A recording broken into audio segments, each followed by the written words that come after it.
Have you ever heard the saying that love is blind? Love is not blind. Lust is blind. Obsession is blind. This whole idea that the world sells us of what love is not love at all. Love can only be found truly in Christ, in God. God is love. Love is God.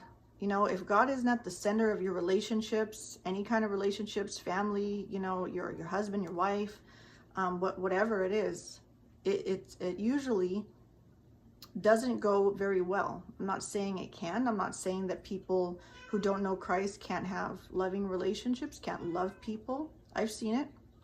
But what I'm saying is we get sold on this toxic idea of love where things can be abusive emotionally, mentally, physically. People can vow that they love each other. They could say they can't live without each other. Meanwhile, they're bringing their souls together in intercourse without marriage, without a covenant of God, and it becomes very toxic.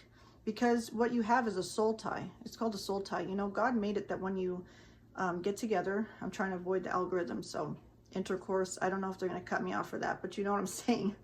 When you get together with somebody, you are merging your souls. That's the way God created it, whether you're married or not.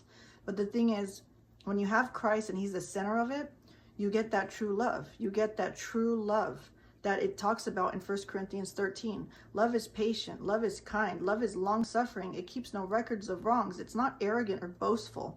So this is true love. You're putting the other person before yourself. You're loving that person with purity of heart. You don't have selfish motives. You don't have these things.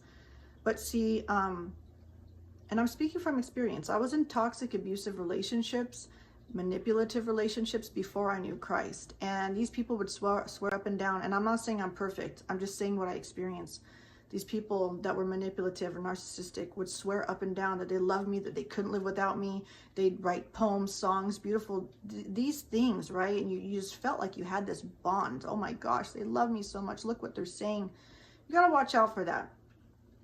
People will often say that they love you, but then they treat you like they hate you. And it's not just about the words or the beautiful fancy poems or anything or the songs. It's about the action. That action has to be backed up. And I'm telling you, like, if you know how the world, it talks about love, or like movies, Romeo and Juliet, Wuthering Heights, these chaotic relationships where people are like, you know, offing themselves. You know, I don't want to get the algorithms going. You know what I'm saying?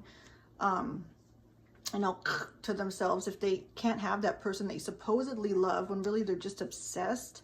You know, these toxic, chaotic relationships that is just totally blinding people.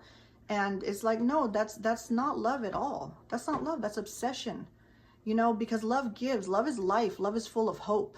Love doesn't